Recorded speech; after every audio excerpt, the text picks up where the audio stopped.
You should be able to just, look at that leg. Okay, let me just take a little piss on it, right? Just use that as the main frame of your relationship. You should be able to do that and be the man. All right, boys, so I'm gonna run through the plague of emasculate men in relationships, aka the lesbian couple era, what I like to call it, right? And this is a topic that not a lot of men have been taught, right? And there's some very noteworthy, important points in here for you. So, what is it and what the problem is? So, the pinnacle of weakness in masculinity is seen firsthand in a man's relationship with his woman. The traditional masculine feminine dynamic has shifted because men have become weaker uh, because of society. Therefore, we have lesbian relationships. There has been a loss of traditional gender roles. So, this means in this new modern world, men are no longer needed to provide or to protect. Women can now provide for themselves because, they're boss girls, right? And these things remove the male purpose, right? And they remove the leverage men used to have in relationships. So this means when men aren't required, they drift away, they lose discipline, and they lose masculinity, right? Point number two, there's been a decline of religion and structure. So religion gave men a moral code. It gave them discipline. It gave them a hierarchy. And now without it, the consequences are chaos and a lack of direction. And we don't have that anymore. The third point is a collapse of fatherhood, right? This is weak or absent fathers. And what this causes is boys are now lacking masculine role models in their life. So men, like perhaps your father, they probably had a very rough childhood and young adulthood. He was probably treated badly by his father. And if your dad is like mine, he came to the UK completely broke. He built a life for himself. He built a life for his family. And he done all of this through a very hard struggle, which is, of course, it's honorable. But the issue actually lies in their mindset because they don't want their children to experience the same struggle, the same chaos, and the same father-son mistreatment that he experienced as a young man. And instead, he now wants to offer his child this safe, protective bubble. But it's all out of love, right? But, the problem is that they're not educated on the fact that this safe bubble, which they do out of love, it's actually detrimental in the long run to the children, right? So point number 4, comfort and overstimulation. So we have easy access in a click of a button. We have access to porn, we have access to video games, and just a comfort lifestyle, right? We don't need to struggle anymore, and no struggle means we don't need to grow. There's no need for it. It's not like back in our ancestors' time when they had to go out, they had to hunt, right? They had to slaughter a cow with their own hands in order to eat, in order to feed their family.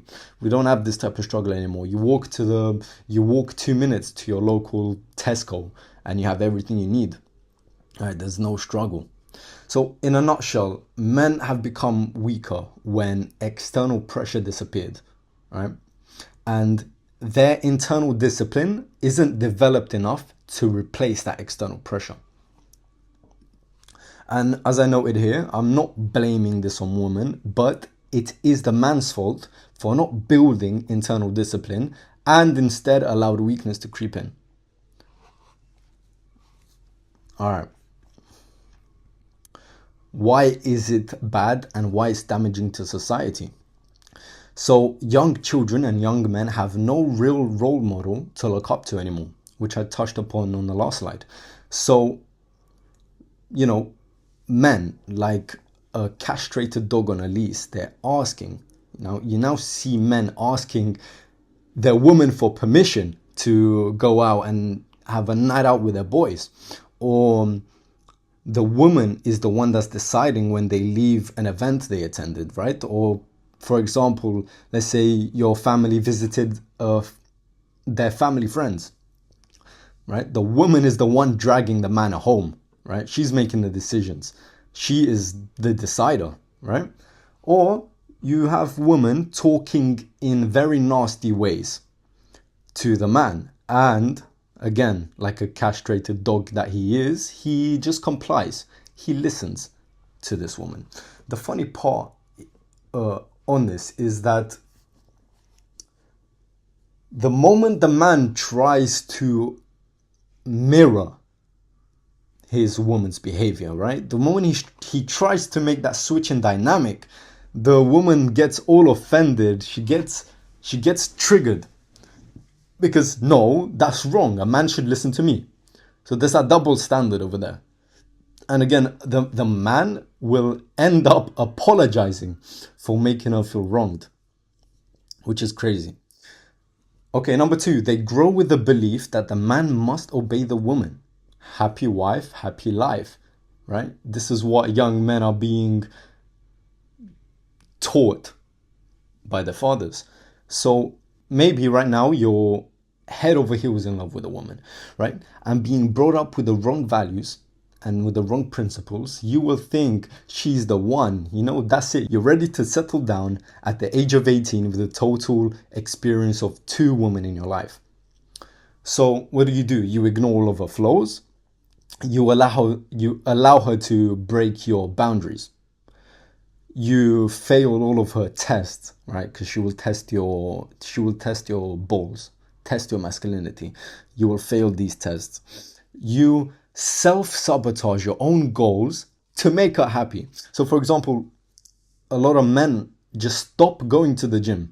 They stop going to the gym so they can be with a woman, so they can spend time, so they can go see a movie or get a blowjob, right? They give up their goals. So shit like this not only leads you down the wrong path, but it's leaving you with no like masculine backbone, and you just unwillingly lead the whole relationship down the wrong path, right? The third point, decline in mental health due to double crossing their biological masculine needs. You are a man. You're biologically meant to lead the relationship, right? It's in your blood. That's what you have. Testosterone, bro. You have testosterone, and it's like your nervous system, your man genes. Deep down, your nervous system knows that you're double crossing this, and you know something's wrong, and you just start feeling a bit lost almost, right? Because you're betraying your masculine needs. Another thing that's linked to mental health is sexless marriages. Men need to fuck, right? Again, we have testosterone, we gotta fuck. When that is taken away from us, it damages us psychologically. Fifth point, there's an upset dynamic, causes negative energy and constant arguments in the household. It's bad for everyone's state of mind because energies are a powerful force. Okay? So again, there will be constant arguing, constant unhappiness, right? This is all because of this traditional masculine feminine dynamic. It's been reversed, right? Men are not filling their true masculine needs, and neither is the woman, because now the woman is having to turn masculine. She's having to take control. That causes great upset in this dynamic. All right, before I get into some examples, I'm gonna start with a personal story first, because I had a lot to learn. So as a young boy at 15, 16, I was in love with this chick, right? She liked me back, but she was giving me mixed signals. And this sounds really gay, but at the time it was driving me crazy that she was giving me mixed signals. What it made me do, it turned me into more of a simp than I was.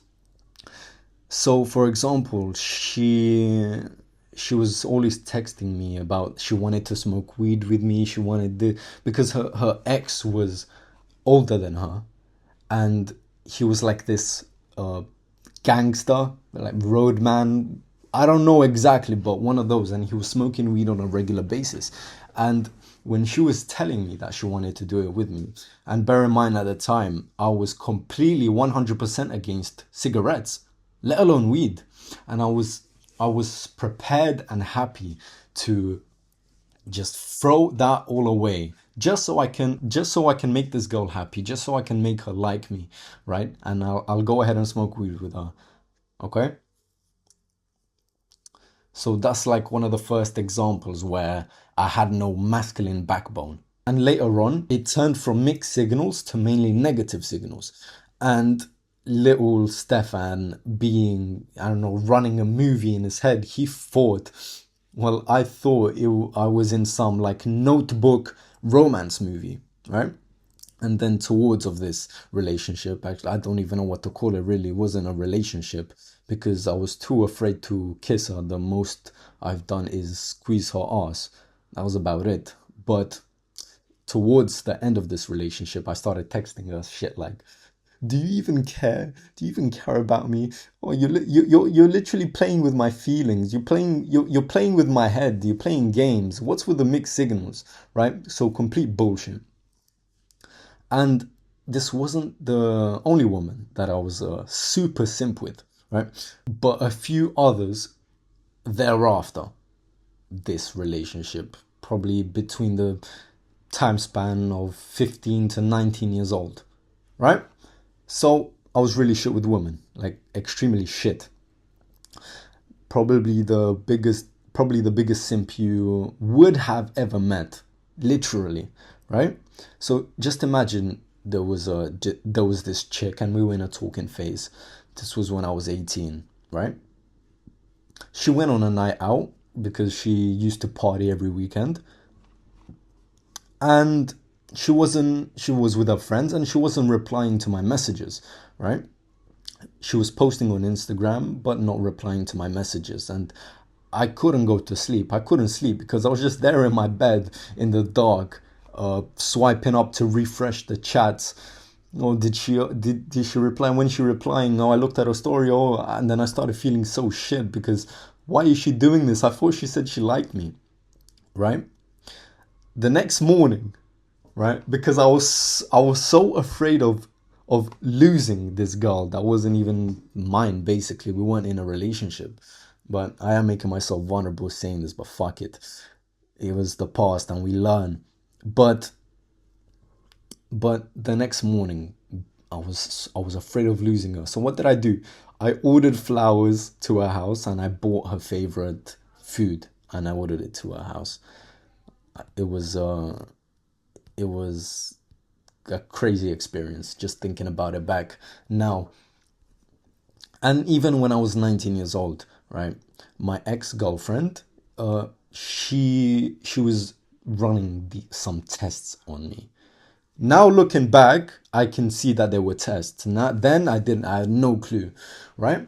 But she sensed I was becoming a pussy. And what ended up happening is I ended up having sex used as a power tool against me. And that's how I know, like it probably can't get worse than that, right?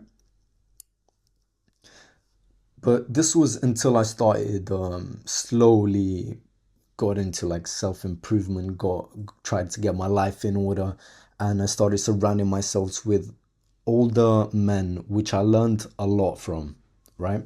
That combined with experience with women and applying their knowledge into my dating life, right? So just from those stories, right, I was at the very bottom of the barrel when it came to dating, and there's just a lot of things that young men didn't get taught. So this is why I'm trying to teach you my mistakes, right? And how to actually, be a real man when it comes to the dating game.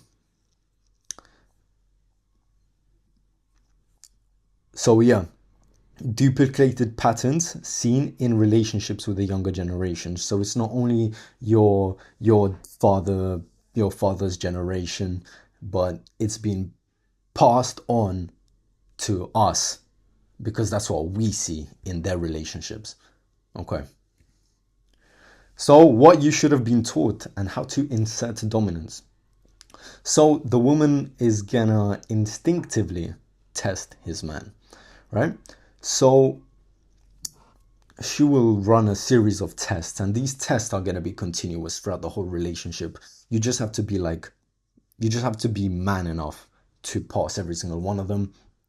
She'll test you if you still have the balls you had when you first met her, because let's be real, when you first started dating, you were definitely putting on a front, right? You were over performing to get this chick, and then you started becoming complacent because you got her and you stopped improving yourself and you stopped a lot of stuff. But don't soften up, don't take her shit. Insert dominance, right? You have to guide her. You have to, no, bitch, no, it's not like that. It's like this, right? Because I said so. Cool.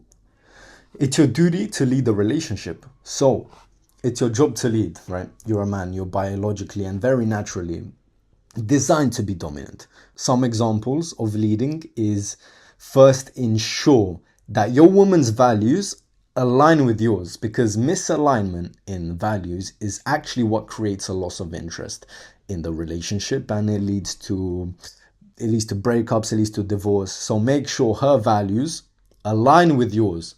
You bring her onto your own path. So it's your job to put her back into a place when she goes out of line, right? You have to think of it like training a dog or even a small child, right? You reward the good behavior, but it's vital that you act on the bad behavior. If you don't act on the bad behavior, if you don't state your boundaries, and if they're crossed, right, you have to be psychologically prepared to either ghost her for a week or more, fully ghost her so she learns a lesson, or if it gets bad enough, you need to be prepared to leave. Fuck her. Leave. You have so many other options. You're the man. You know who you are becoming, right? And look, women know they're hot, right? They get attention all the time. They know they're hot. They're gonna jump out of line, right? They're gonna get DMs from blue ticks on Instagram, okay? Even if they have a boyfriend, it doesn't matter. People are ruthless. And if she senses that this man with a blue tick, if she senses he's more dominant than you, he's more alpha than you, then she's automatically going to drift towards him and lose interest in you. You're no longer seen as the alpha in her eyes, right? So always stay on top of your game, right? Always improve yourself. Otherwise, she's gonna leave you for a blue tick. But again, it's all natural and it's all biological. Women are attracted to the alpha. Okay, so you not only should you be constantly improving even harder than before you met her, right, or during the first phase of dating in a relationship, but again, you guide her onto your path, right? Push her to improve herself, right? Push her to read, push her to train, but don't train together because that's gay. You end up doing bullshit, right? Push her to take some online courses. Enhance her mind, right? Guide her to improve herself. Don't let her stagnate, right? Give her a cookbook. Tell her to learn those recipes. Tell her that when I come home from the gym, I need to have XYZ, right? Protein. I mentioned the cookbook because most women now, they just don't really know how to cook. Right? They're so corporate focused, so study focused. So give her that cookbook. But aside from that, just push her to improve. Push her to pursue, some more knowledge. But make sure this knowledge comes from you, right? So you're teaching her your way. You're making her see the way you see the world. So you're aligned. Right. So the third point is you are mission and purpose driven. So you have to be prioritizing your mission over her 100%. You don't let her get in the way. You don't let anything get in the way of your goals, right? It's just non-negotiable. And I touched on this point earlier with the gym example. Some men are just stopping the gym. They're quitting the gym temporarily, at least, before they break up, right? But they're stopping improving themselves because, okay, yeah, they got their girl. They don't need to try anymore. You know what I mean?